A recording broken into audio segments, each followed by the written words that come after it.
Express news కి స్వాగతం. సంగారెడ్డి జిల్లా సదాశివపేట బ్లాక్ ఎమ్మెల్సీ ఎన్నికలపై కాంగ్రెస్ పార్టీ ముఖ్య కార్యకర్తల సమావేశం నిర్వహించారు.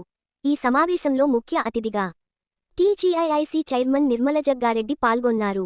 ఈ సందర్భంగా నిర్మలజగ్గారెడ్డి మాట్లాడుతూ కాంగ్రెస్ ప్రభుత్వ సంక్షేమ పథకాలను వివరిస్తూ కాంగ్రెస్ పట్టభద్రుల అభ్యర్థి అల్ఫోర్స్ నరేందర్ రెడ్డికి మొదటి ప్రాధాన్యత ఓటు వేసి గెలిపించాలని అన్నారు. ఈ సమావేశంలో సీడీసీ చైర్మన్ రామ్రెడ్డి, ఆత్మ కమిటీ చైర్మన్ ప్రభు, కార్యదర్శి ఆంజనేయులు, బ్లాక్ కాంగ్రెస్ సిద్ధన్న, కాంగ్రెస్ సీనియర్ నాయకులు పట్నం సుభాష్, కాంగ్రెస్ సీనియర్ నాయకులు మహమ్మద్ షర్జీ మరియు మాజీ కౌన్సిలర్లు, మహిళా నాయకులు, కాంగ్రెస్ నాయకులు, కార్యకర్తలు పాల్గొన్నారు. మరిన్ని వివరాల కోసం చూస్తూ ఉండండి ఐబీ ఎక్స్ప్రెస్ న్యూస్ ఛానల్కి. లైక్ చేయండి, షేర్ చేయండి, సబ్స్క్రైబ్ చేయడం మర్చిపోకండి. రాజకీయాలు మాట్లాడాలనుకుంటున్నాను కాబట్టి రాజకీయాల గురించి మాట్లాడదాం. ఫస్ట్ సదాశివపేటలో 26 వార్డులు ఉన్నాయి. దయచేసి 26 వార్డుల నుంచి ఎవరెవరు వచ్చింది, 26 మంది వచ్చింది అంటే అది కావాలి. 26 మంది మాట్లాడుకోవాలి. 26 వార్డుల నుంచి వచ్చిన ఇప్పుడు నేను వార్డు అంటే మీ దగ్గరికి వస్తే మీ వార్డు పేరు చెప్పాను. నంబర్ 1, నంబర్ 2 కూర్చో. నంబర్ 3 మూడో వార్డు అట్లా. నంబర్ 4 ఫోర్త్ వార్డు ఎవరు?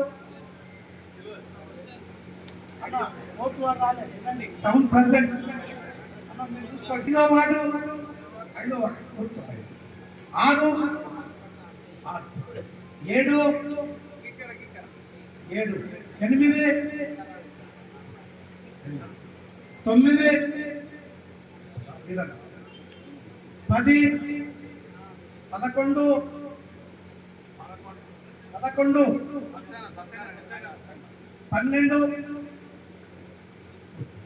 12 13 15 వార్డు లేరా? 17 18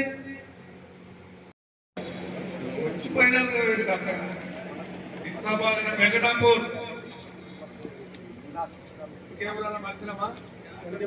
నాగసాన్పల్లి ఎమ్మెల్సీ ఎన్నికల మీటింగ్ ఇది. ఈ కార్యక్రమం చేసిన వేదికపై ఉన్న సిడిసి చైర్మన్ రామరెడ్డి గారికి, సిద్ధన్న గారికి, సుభాష్ గారికి, నాగరాజు గారికి, రవి గారికి, అలాగే సిద్ధన్న గారికి, ప్రభు గారికి, అంజన్న గారికి, విశ్వనాథ గారికి,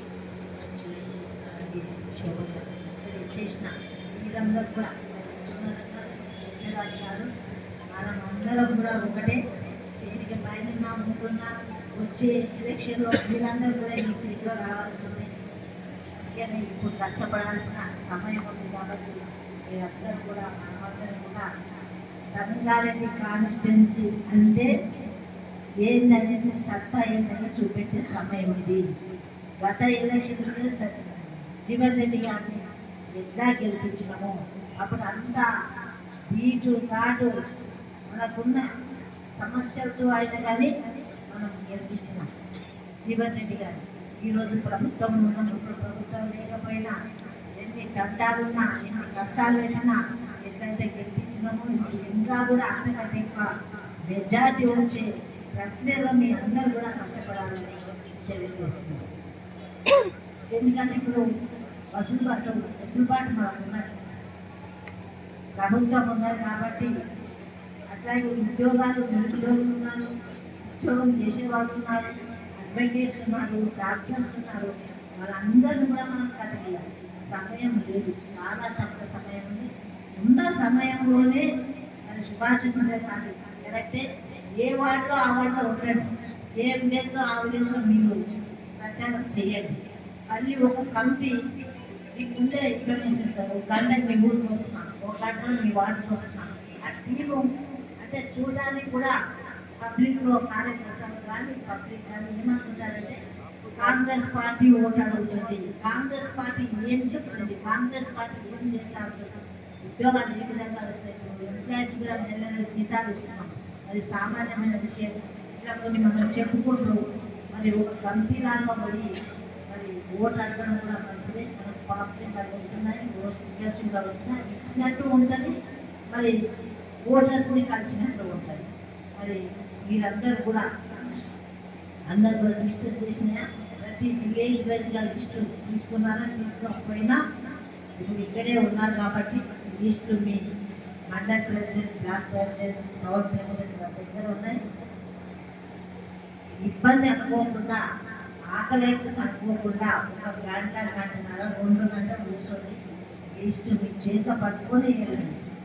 దయచేసి సమయం లేదు, మళ్ళీ ఫోన్లలో చెప్తా, మళ్ళీ నేను ఆ అన్నం కలుస్తా, ఈ అన్నం కలుస్తా అంటే అది సమయం సరిపోదు. దయచేసి ఎందుకంటే ఇది చాలా అమూల్యమైన ఓటు. ఇప్పుడు గదిలో అందరి దగ్గర పోయినట్టు పోలేం కానీ ఎదిగి పోవాలి, సమయం పడుతుంది. మరి వాళ్ళకి ఫోన్లు చేసి మేము వస్తున్నామని చెప్పండి, లేకపోతే మరి మీరు వేరే దగ్గర జాబ్ ఉన్నది మరి ఇంటర్వ్యూ అయినా కలవండి. మేము కాంగ్రెస్ పార్టీ తరఫున వచ్చినాం. నరేందర్ రెడ్డి అభ్యర్థి కాంగ్రెస్ పార్టీ, ఆయనకు ఓటు వేయండి.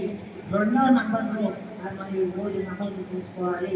ఆ 2వ నంబర్లో కూడా వాళ్ళు అక్కడ బూతులో ఇచ్చిన పెన్నే వాడాలని చెప్పండి. దయచేసి మన దగ్గర పెన్ను ఉంది కదా, తక్కువ 1వ నంబర్ వేసి రావద్దు, వాళ్ళు ఇచ్చిన పెన్నునే వాడాలి. ఆ పెన్నునే 1 అనుకుంటాను. అన్ని కాన్స్టిట్యున్సీల కంటే సంగారెడ్డిలో మెజార్టీ తీసుకురావాలి. తీసుకొస్తేనే జగ్గారెడ్డి గారు వాయిస్ ఉంటుంది. ఇప్పుడు పదవి లేకపోయినా, ఓటకాలు లేకపోయినా